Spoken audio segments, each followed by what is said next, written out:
कालू कौवा और गौरी कौवी दोनों भोजन की तलाश में निकले थे। जंगल में घूम घूम कर वो भोजन की तलाश कर रहे थे, लेकिन कहीं भी उन्हें भोजन नहीं मिलता। उड़ते उड़ते वो एक पेड़ की डाल पर बैठ जाते हैं। तभी उन्हें एक चील नजर आती है। चील शायद किसी शिकार की तलाश में थी। कालू जी, वो देखो, चील बैठी है सामने, लगता है किसी शिकार की तलाश में है। हाँ गौरी, ये तो वही चील है जो बहुत दिनों से भूखी है। मैंने सुना है इसने जंगल में पक्षियों का शिकार करना छोड़ दिया था। कालू जी, आपको याद है जब इस जंगल में बहुत सारे पक्षी हुआ करते थे, तब हम ही दोनों तो इसके लिए शिकार लाया करते थे। हाँ गौरी, और बदले में हमें ये क्या कुछ नहीं दिया करती थी। लेकिन कालू जी, इसने तो पक्षियों का मांस खाना छोड़ दिया था, फिर अब ये क्यों मांस खाने लगी फिर से? गौरी, मैंने सुना है अब चील का मांस खाने का मन करता है। काफी समय पहले इसने बुलबुल के बच्चे को पकड़ा था। हाँ हाँ कालू जी, और अब तो बुलबुल भी नजर नहीं आ रही। कालू जी, इस जंगल में भोजन तो कम हुआ ही है, साथ ही साथ पक्षी भी नहीं। मुझे तो डर लगता है कहीं अब इस चील की नजर हम दोनों पे ना पड़ जाए। हाँ गौरी, सही कह रही हो। चील क्या कभी किसी की हुई है? तभी उस चील की नजर कालू कौवे और गौरी कौवी पर पड़ जाती है। अरे अरे, ये तो कालू और गौरी हैं। चलो इन दोनों से ही मदद मांगती हूँ। और फिर चील उड़ती हुई कालू कौवे और गौरी कौवी के पास आ जाती है। कालू गौरी, तुम दोनों कैसे हो और भाग कहाँ रहे थे मुझे देखकर? चील दी, हम कहीं नहीं जा रहे थे, कब से भोजन की तलाश कर रहे थे। सोचा कि देख लें, अगर भोजन हो तो ढूंढ लाएंगे। अच्छा, सुनो अब मेरी बात। काफी समय हो गया मैंने मांस नहीं खाया। मेरा मन अब मांस खाने का कर रहा है। अगर तुम चाहो तो मेरे लिए मांस ले आना। उसके बदले में मेरे घर पर पोटली भरकर अनाज रखा है। अगर तुम मांस लाकर दोगी, उसके बदले में तुम्हें पोटली भरकर अनाज दूंगी। कम से कम 1 हफ्ते का अनाज है वो। सच चील जी, बस इतनी सी बात, आप चिंता ना करें, मैं और कालू जी आज ही जाएंगे। हाँ चील दी, अच्छा हम चलते हैं। और फिर कालू कौवा और गौरी कौवी दोनों दूसरे जंगल की ओर निकल जाते हैं। रास्ते में दूसरे जंगल में एक तोता पेड़ पर बैठा हुआ था। वो दोनों उसके पास जाते हैं। तोते भाई, क्या हुआ, बड़े उदास लग रहे हो? अरे कौवी बहन, क्या बताऊं, जंगल में भोजन नहीं मिलता। अगर बिना भोजन के घोंसले में घुसो तो पत्नी के ताने सुनो। बस भोजन ही ढूंढ रहा था। अरे बस इतनी सी बात, हम तो इस जंगल में घूमने आए थे। सुना था यहाँ पर फूलों की बहुत अच्छी खेती होती है। खैर, हमारे जंगल में भोजन की कोई कमी नहीं। चलो हमारे साथ चलो, मैं तुम्हें दिखाता हूँ। मैं तुम्हें ऐसे फलों के बाग दिखाऊंगा जहाँ मीठे मीठे अमरूद होते हैं। साथ ही साथ लाल मिर्च और हरी मिर्च की खेती भी है। जी भर कर खाना मेरे दोस्त। सच? क्या तुम सच कह रहे हो? चलो चलो चलते हैं। वैसे भी मेरा छोटा मिट्टू भूखा है, उसके लिए तो अमरूद लाऊंगा। हाँ। और फिर कालू कौवा और गौरी कौवी मिट्टू तोते को अपने साथ लेकर उड़ जाते हैं। रास्ते में उन्हें रानो चिड़िया मिल जाती है। अरे तोते भैया, आप कहाँ जा रहे हैं? और ये कौवी बहन और ये कौवे भैया कौन है? इस जंगल में मैंने पहले तो कभी नहीं देखा इन्हें। अरे रानो, ये दोनों तो। इससे पहले मिट्टू तोता कुछ बोलता, कालू कौवा उसके कान में कहता है, अरे देखो, हम सिर्फ तुम्हें अपना दोस्त बनाना चाहते हैं। हमारे जंगल में चिड़ियों को वो इज्जत नहीं दी जाती। ये तो एक छोटी सी चिड़िया है। एक काम करो, इससे कुछ झूठ बोल दो। मिट्टू तोता चिड़िया से झूठ बोल देता है। रानो, वो मैं ये कह रहा था, ये दोनों मेरे दोस्त हैं, पड़ोस के जंगल में ही रहते हैं। आज इनके घर मेरी दावत है, बस वहीं जा रहा था। अच्छा ठीक है, वैसे मैंने पहले तो कभी नहीं देखा इन्हें। अच्छा मैं चलती हूँ, मेरे बच्चे भूखे होंगे। और इतना कहकर रानो चिड़िया वहाँ से चली जाती है। कालू कौवा और गौरी कौवी मिट्टू तोते को लेकर अपने साथ अपने जंगल में आ जाते हैं। और जंगल में वो उसे गुफा में ले जाते हैं जहाँ चील रहा करती थी। अरे दोस्तों, तुम मुझे यहाँ क्यों ले आए? और ये चील कौन है? अरे डरो मत, ये हमारी चील दी है, नुकसान नहीं पहुँचाएंगी। चील दी, इन्हें खूब सारा भोजन देना।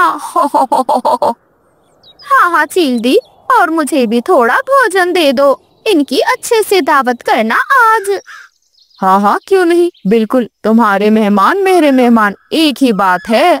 और फिर चील कालू कौवे और गौरी कौवी को अनाज दे देती है।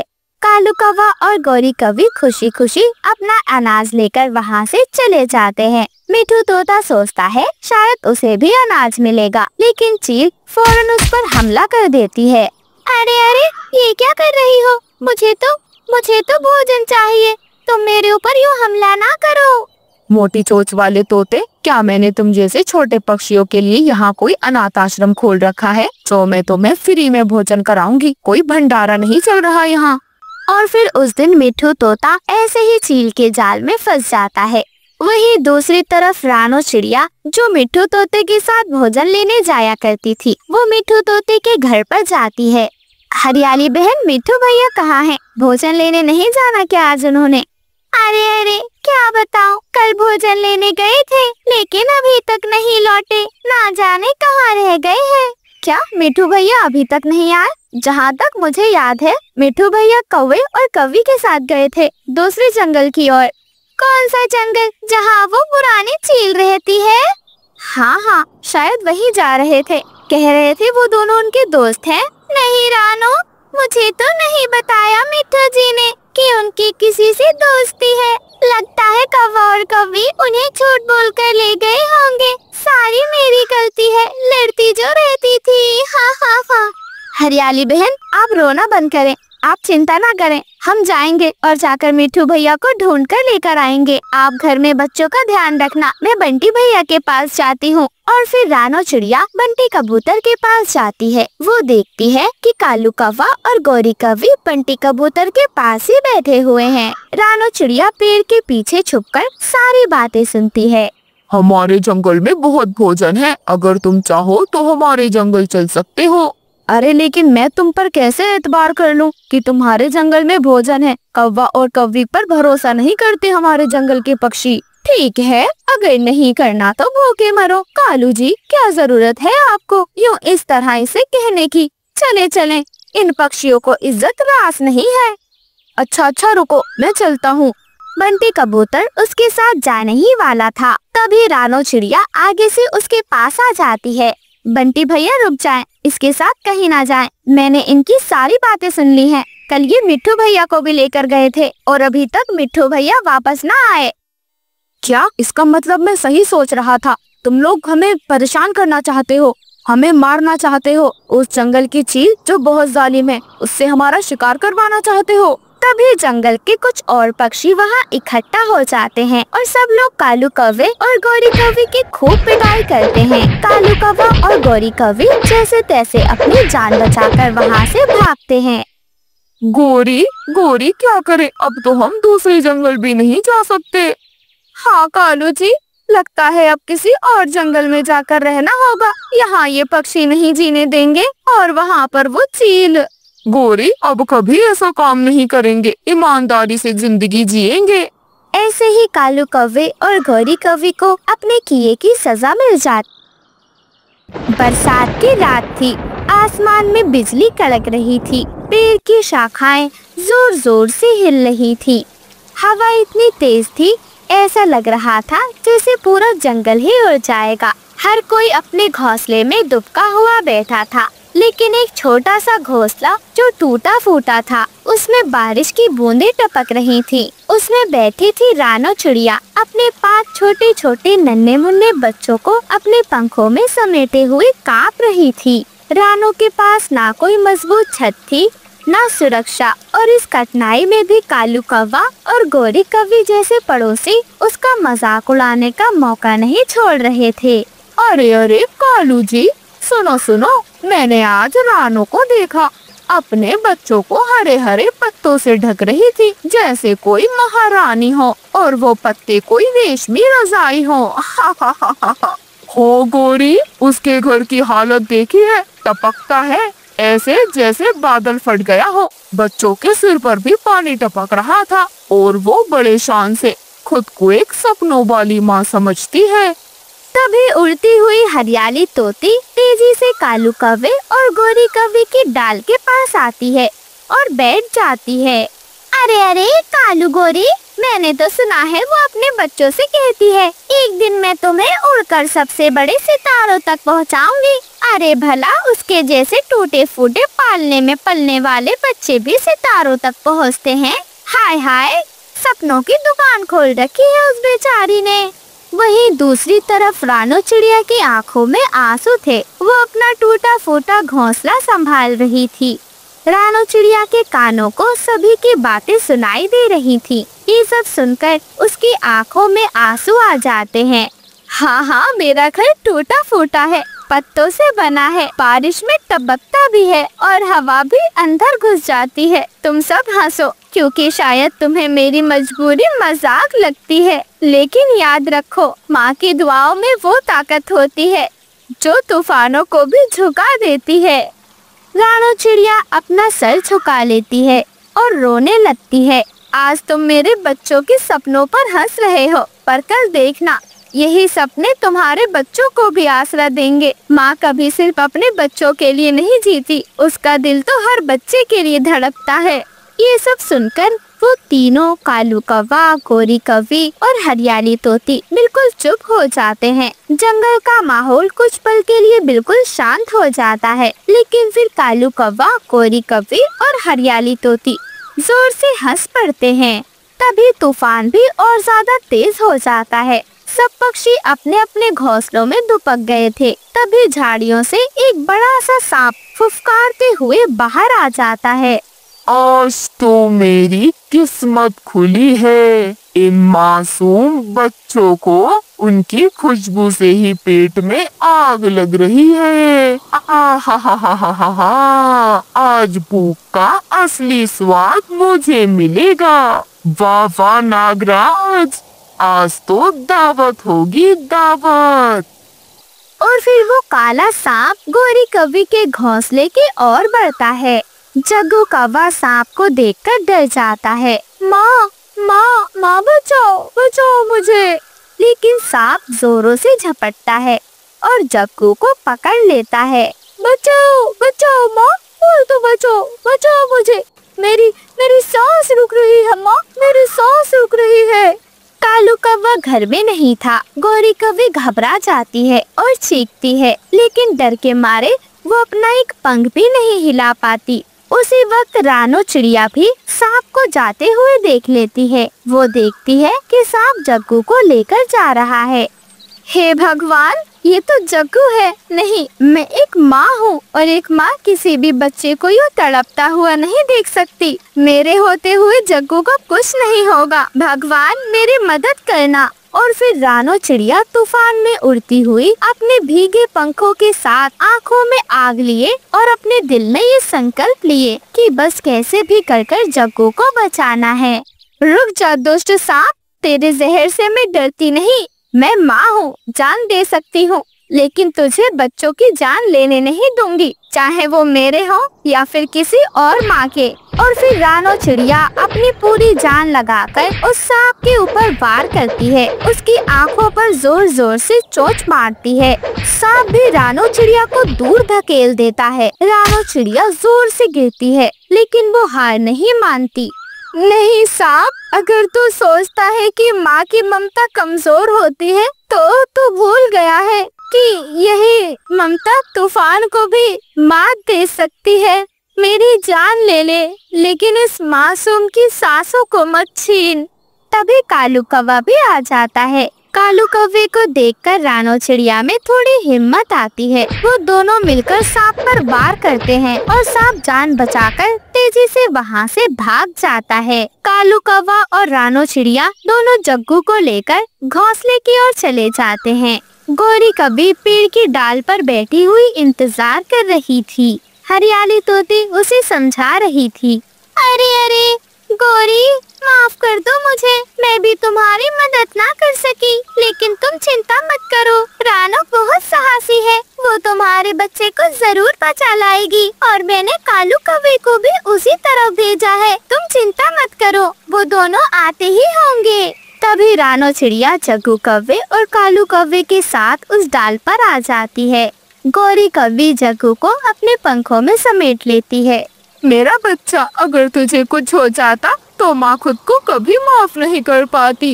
रानो, मैं तुझे हमेशा ताना देती रही, तेरा मजाक उड़ाती रही। तुझे नीचा दिखाने में मुझे बहुत मजा आता था, लेकिन तूने तो मेरे बेटे के लिए अपनी जान तक दांव पर लगा दी। मैं बहुत शर्मिंदा हूँ। आज समझ आया है, माँ होना कोई मजाक नहीं, ये तो वो रिश्ता है जो जंगल के हर बच्चे को अपना माने। गौरी, मैंने तुझे कभी अपना दुश्मन नहीं माना। माँ का दिल छोटा नहीं होता गौरी। मेरे बच्चे हो या तेरे, अगर वो मुसीबत में हो तो उन्हें बचाना मेरा फर्ज है, क्योंकि माँ होना सिर्फ खून का रिश्ता नहीं, माँ होना दिल का रिश्ता होता है। अरे हाँ, अब हम सब मिलकर एक ऐसा घर बनाएंगे जो बिल्कुल महफूज हो और सब मिलजुल कर साथ में रहेंगे। और फिर अगली सुबह जंगल के सभी पक्षी इकट्ठा होते हैं। कालू कौवा, गोरी कौवी, हरियाली तोती, सबके चेहरे बदल चुके थे। वो सब मिलकर जंगल में गुलाब चुनते हैं। उन्हें इकट्ठा कर कर धीरे धीरे एक सुंदर और मजबूत गुलाब का घर बनाते हैं। वो कांटों से घिरा था ताकि कोई भी शिकारी उस पर हमला न कर सके, और अंदर से गुलाब की पंखुड़ियों से सजा था ताकि बच्चों को नरमी और खुशबू मिल सके। अरे रानो, अब ये घर सिर्फ तेरा नहीं, ये घर हर माँ का है। अब हम सब मिलकर बच्चों की रक्षा करेंगे। हाँ, और अब मैं चुगली नहीं करूँगी रानो, अब तेरे साथ खड़ी रहूँगी। मैंने कल तेरा मजाक उड़ाया था, पर आज मैं तुझसे सब कुछ सीखूंगी। आज तुम सबने समझ लिया है कि असली ताकत अकेलेपन में नहीं, साथ में है। गुलाब की तरह जो नरम भी है और नुकीला भी। प्यार और सुरक्षा दोनों एक साथ हैं। यही तो असली घर है। इस कहानी से हमें सीख मिलती है, माँ की हिम्मत मजाक से बड़ी होती है। जो दूसरों की तकलीफ को समझे वही असली पड़ोसी होता है। और जब जंगल एक हो जाए तो सबसे बड़ा शिकारी भी हार जाता है। सच्ची ताकत गुलाब की तरह होती है, नरम भी और नुकीली भी। जंगल में इन दिनों बस खुशियों का ही माहौल था, क्योंकि जंगल के हर पक्षी के घर में अंडे जो हुए थे। हरियाली तोती अपने अंडों को देखकर बहुत खुश थी। मिठू तोता भोजन लेकर ही लौटा था। मिठू जी, देखो आज हम दोनों भोजन कर रहे हैं। कुछ ही दिनों बाद जब हमारे अंडों से बच्चे होंगे, तब देखना कैसे पूरा घोंसला चहचहाहट से गूंज उठेगा। हाँ हरियाली, और तो और साथ ही हमारे बच्चे हमारे साथ भोजन किया करेंगे। हाँ मिठू जी, जब से मैंने अंडे दिए हैं घर में बस खुशहाली ही खुशहाली है। भगवान हमारी खुशहाली को बरकरार रखे और जल्दी हमारे अंडों में से बच्चे बाहर आ जाएं। वहीं दूसरी तरफ कालू कौवा और गौरी कौवी रहते थे। उनके घोंसले में भी 2 अंडे हुए थे। अरे गौरी, जाकर भोजन ले आओ, देखो भूख लग रही है। कालू, ऐसी बातें कर रहे हो? कल ही अंडे दिए हैं मैंने कहीं नहीं जाना। अब एक अच्छे पिता बनो, पति तो अच्छे बन ना सके तुम। जाओ जाकर कहीं से भोजन लेकर आओ। ये क्या बात हुई गौरी, कल मैं भोजन लाया था, आज तेरा नंबर है भोजन लाने का, ना कि मेरा। अब जा के भोजन लिया। अरे अंडे दे दिए तो क्या हो गया, अब तू माँ बनने वाली है, अपनी जिम्मेदारियाँ क्यों भूल जाती है? कालू जी, शर्म नहीं आती आपको? मैंने कल ही अंडे दिए हैं, बहुत कमजोर हालत में हूँ मैं। शर्म करें और जाकर भोजन लेकर आएं।